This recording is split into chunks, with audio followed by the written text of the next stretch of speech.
இந்த டிவி யார் யார் வாங்கலாம் பார்த்தீங்கன்னா, ஒரு அமேசான் அக்கவுண்ட் வச்சிருக்கிறவங்க, அதுக்கப்புறம் ஆன்லைன்ல படம் பார்க்குறவங்க, அதுக்கப்புறம் அலெக்ஸா யூஸ் பண்றவங்க, அதுக்கப்புறம் Netflixல அக்கவுண்ட் வச்சிருக்கிறவங்க, அமேசான் பிரைம்ல அக்கவுண்ட் இருக்கிறவங்க தான் இது மாரி டிவி வாங்குனா யூஸ்ஃபுல்லா இருக்கும். இது வந்து ஒரு 4K டிவி.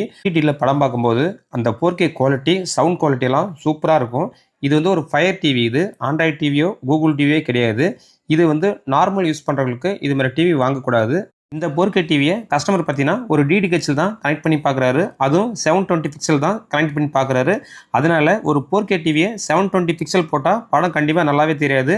அவங்க ஆல்ரெடி சிஆர்டி டிவில பார்த்த குவாலிட்டி கூட இந்த டிவில வரலன்னு சொல்லியிருந்தாங்க. நார்மல் யூஸ் பண்றவங்க நீங்க வந்து ஒரு ஃபுல் ஹெச்டி டிவி வாங்கிக்கிங்க. இல்ல ஹெச்டி டிவி கூட வாங்கிக்கிங்க. கரெக்ட்டா இருக்கும்.